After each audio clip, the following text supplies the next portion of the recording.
recommended books can you share that are impactful? This is a question I received during a recent private event Q&A, and I love this question so much because there are just so many books that have impacted my life in a major way, and I would love to share them with you because here's the truth. Pretty much any challenge you'll ever encounter, you could find a book that literally walks you through exactly how to navigate it. So if you're looking for some highly recommended leadership, self-help, and personal development reads, stick around because I'm sharing the top 10 books today that changed my life and how they could change yours too. Honestly, while I was going through and selecting the 10, I think some of them may surprise you because in creating the list, they actually surprised me as well. If you're new here, my name is Corrie Logaitis. I'm otherwise known by Corrie Lo, and I'm a professional keynote speaker, facilitator, executive coach, as well as author myself, who helps leaders transform overwhelm into confident action. Now, before I dive in, because we do have a lot to cover this episode, I categorize all of these books that I'm sharing with you today as impacting my leadership in some way, shape, or form. That's because they're all, for the most part, self-leadership books because you can't lead others if you can't lead yourself first. So with that framing, let's go ahead and dive into the first one. And by the way, too, these are in no particular order. So I will say I went through a stream of conscious noting down the top 10 for me. So the ones that had the greatest impact would probably be at the top of the list. But again, I'm not like ranking them specifically by them. All right, so first book, number 1 is Getting Things Done by David Allen. Now, for context, this book first crossed my radar back, I'd say 2003-ish. I had just gotten a job working for my family's business. I was a fine artist, suddenly found myself working in corporate. They brought me in to do graphic design and to try to build out a marketing department when I had zero business experience at all. And I found myself really overwhelmed. Like I did not understand because I went from waiting tables before this and painting, making fine art and painting. I went from that to suddenly having to have executive functioning skills and a corporate role, which I didn't go to standard college. I went to art school. So this was like a very difficult thing for me to wrap my head around. And the thing that I loved about this book was that it helped me figure out a system for my thoughts in my brain. Now, I know for a lot of folks, I'm sure they probably have an updated version of getting things done at this point now that things are so tech savvy, but I still use the same exact framework that he teaches in using my digital tools that I use for all of my project planning, my task management, so on and so forth. I use the same exact process today. So his framework works amazingly. And basically, it's the foundation of what I speak on now in terms of doing a brain dump. I learned that from this book. So one of the easiest ways to work out your thoughts when you're really overwhelmed is by getting them out and on paper. So Getting Things Done by David Allen, he gives you a great system to kind of catch all these ideas and then to go through your ideas and sort them out on a regular basis. So if you haven't checked out this book yet and you really struggle with the more executive functioning side of it, figuring out how to take what's in your head, put it on paper, put it into action, Getting Things Done. That book, by far, I would not be where I am today and have gotten as much accomplished in my life and career as I did if I did not encounter that book. So that's number 1. Number 2 is Start With Why by Simon Sinek. And this one was one, again, across my radar. I was trying to become a better leader. It was probably right after I had gotten divorced. I actually talk about this in my book because I remember it vividly. I had gotten the audiobook to listen to while I was driving along the California coast with my son, that we were on the vacation. And I remember listening to this book and it really was like a light bulb going off in my brain in terms of like, it's so important to ask why. Why is your business in business? Why are you leading people the way they are? So certain aspects of what he taught in that book, I've absorbed into some of the processes and the things that I teach, whether that be with coaching clients or even on stage when I'm facilitating or giving keynotes. But that said, start with why. Anytime anybody asks me who's just becoming a leader, who just got a promotion or who wants to get a promotion more or less and wants to develop their career, I always tell them to start with that book because knowing why is foundational when it comes to clarity. And you cannot lead effectively if you are not clear on why things are important, why they aren't aligned to their vision, why you're even doing them to begin with. It's so important. So check out that book. You will not be disappointed. The next one, and this is a more recent read for me within the past, I'd say 3 or 4 years. It's Buy Back Your Time by Dan Martell. So this book transformed my business in a big way because I was one of those business owners that was kind of proving to everybody I could do it all myself. Like I came from corporate and I've got my little scrappy startup and I don't need help. I could do it on my own. And Buy Back Your Time literally showed me how I was basically burning money by doing it myself.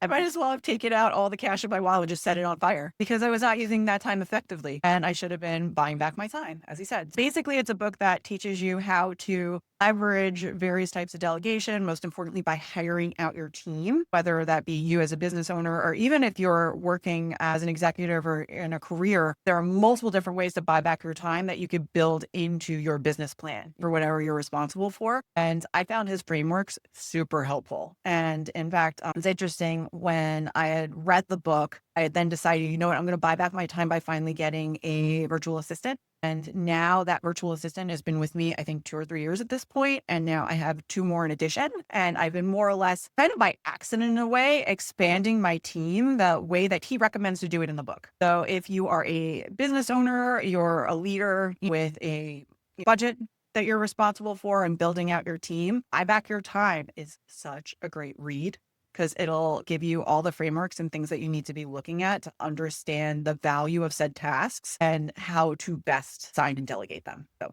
highly, highly, highly recommend. So number 4 is a bit of a surprise because it's not as productivity and leadership vision focused as all the others, but it's just as important for me. So number 4 is It Starts with Food, which is by Melissa and Dallas Hartwig. And actually, I think Melissa goes by Melissa Hartwig Urban at this point. They're now divorced. But either way, It Starts with Food, which was the book that more or less introduced the concept of the Whole 30. If you've been following my channel for any amount of time, if you've read my book, I talk about the Whole 30 because it has had such an impact in my life. Granted, it doesn't work for everybody, but it worked really well for me. And what it taught me and why it is so important from a leadership perspective is how individualized our physical health is. Our biochemistry is all so different. And basically, if you're not familiar with what the Whole 30 is, it's a 30-day, very short-term eating protocol where you eliminate all highly inflammatory foods. So for 30 days, for a very short period of time,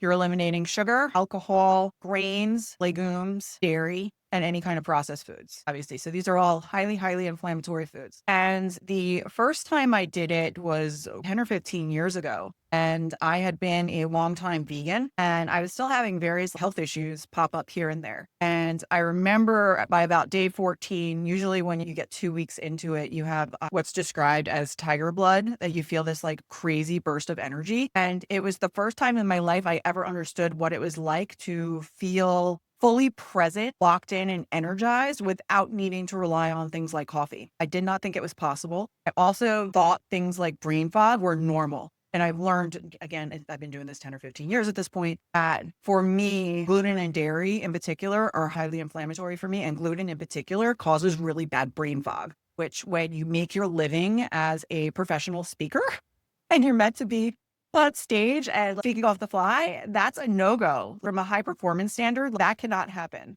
So It Starts with Food was really pivotal for me to learn how to take care of my body as well as my mind, because they're connected through the brain gut axis, but to learn how to more or less fuel my body and my mind in a way that works for my specific biochemistry. And that's been a game changer. I had a couple of months where things were really stressful and whatnot. And I'm actually doing the protocol right now. And I'm past my book launch month and everything to reset myself and to get back to that foundational high energetic state that I know I could be through doing the process. So again, it's a protocol.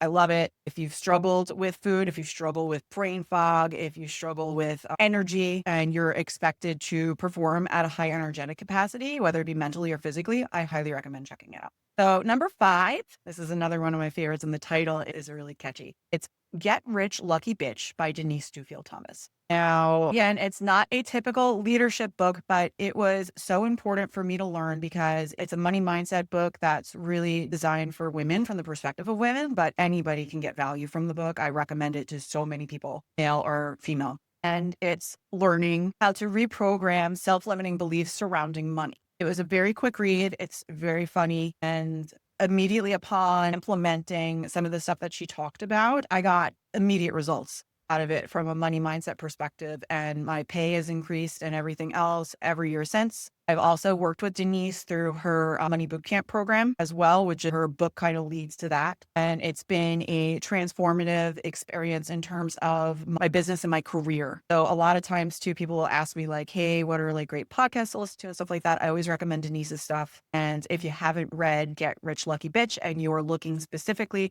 for information on how to help with money mindsets, that's definitely one of my top picks. So I just went through the top 5. Before I continue to round out the top 10, I would love to know, what are some of your favorite life-changing books? Drop them in the comments below. I'd love to add them to my summer reading list. So number 6 is a book called Deep Work by Cal Newport. Now, this book, again, it's more of a productivity book versus a leadership book, but the whole thesis on it is different strategies and things that you need to know about how to get into that deep focused flow state to know that you're doing really effective deep work, hence the title of the book. What I wasn't expecting to learn through reading the book was how to actually structure my days to really accommodate being in that deep focus state. So probably the most impactful takeaway I had from the book, and you'll have so many more by reading it, but the most impactful I had is that from a biological perspective, from neuroscience, I should say, that your brain maxes out on focused work at 4 hours a day. So in reading this, I was like, why is there an 8-hour workday if after 4 hours is basically diminishing returns? Like, that's ridiculous. But either way, it helped me design my days that now in my business, I work for 4 hours a day, because anything past that, it's not deep focus work. That, or if you're working in a career, you're working a 9 to 5, you're in a leadership role, it still applies, because you want to protect that 4 hours for you to really do the focused, uninterrupted work before you do things like phone calls or administrative work or things like that take you out of that focus. So Deep Work was such a great read to learn how to make more out of the focused time that you're actually putting into your work. Number 7 is a book called Essentialism, The Disciplined Pursuit of Less, from Greg McKeown.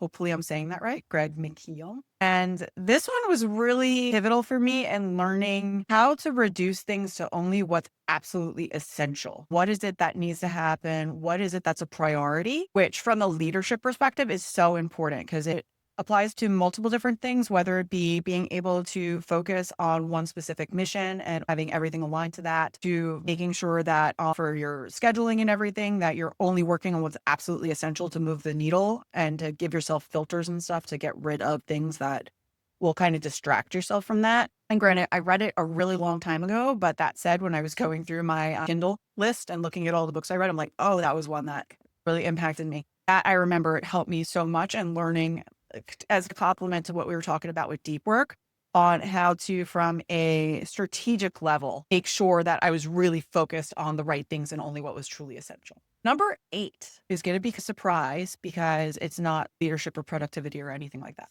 It's The Power of Now by Eckhart Tolle. So The Power of Now is more of a spirituality book, but it basically teaches you how to become really focused and in the present moment. At the time that I had come across this book, I had just lost my partner to suicide, and being in the now was very painful, to say the least. And I was also really struggling too at that time. I had, in the years prior to that, had gotten divorced. I was commuting a lot. I never got to see my kid. And I always felt like I was never actually present where I was. When I was at home, when I wanted to be with my kid, I was thinking about what I had to do at work. And when I was at work, I was thinking about all the trauma and stress I had gone through and thinking about wanting to be at home with my kid. So I was never really fully present. The Power of Now taught me how to do that.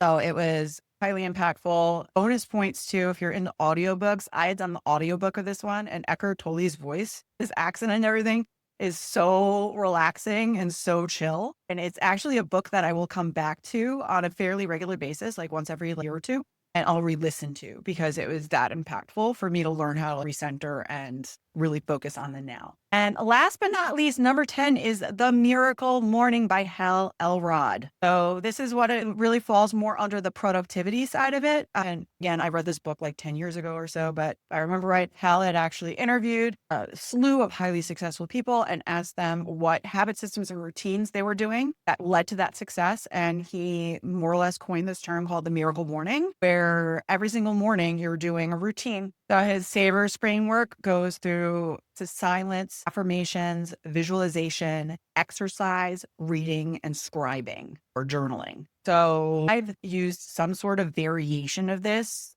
for, I'd say, the last 10 to 15 years as my morning routine. And it sets the foundation for everything that I do throughout the day. So it's been really important. It helps center me. It helps focus me. It helps me kick off my day with a bang. And that said too, I don't do everything specifically like in order in that morning. Sometimes I do stuff later on in the day, like affirmations might be later, but they're all practices that I incorporate into my day. And as a result, it's had a huge impact, which is why it made number 10 on my list. So to recap, I know this is a longer episode, lots and lots of information through this, but to recap the top 10 books that changed my life, you've got Getting Things Done by David Allen. We've got Start With Why by Simon Sinek. We've got Buy Back Your Time by Dan Martell. It Starts With Food by Melissa Dallas Hartwig. Get Rich, Lucky Bitch by Denise Duffield-Thomas. Deep Work by Cal Newport. Essentialism, The Disciplined Pursuit of Less by Greg McKeown. The Power of Now by Eckhart Tolle. And The Miracle Morning by Hal Elrod. So hopefully you found my sharing this today helpful. If you have a question about any of the books or anything else that you would like for me to answer, please feel free to leave a comment below,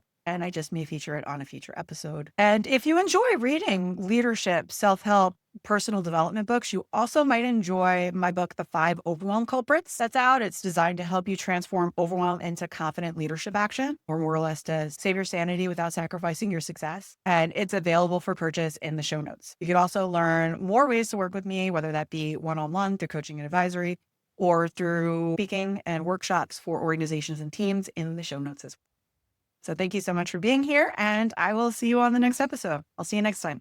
Thanks for checking out The Next Step with Corrie Lowe. If this episode resonated with you, share it with a friend, subscribe, and leave a review.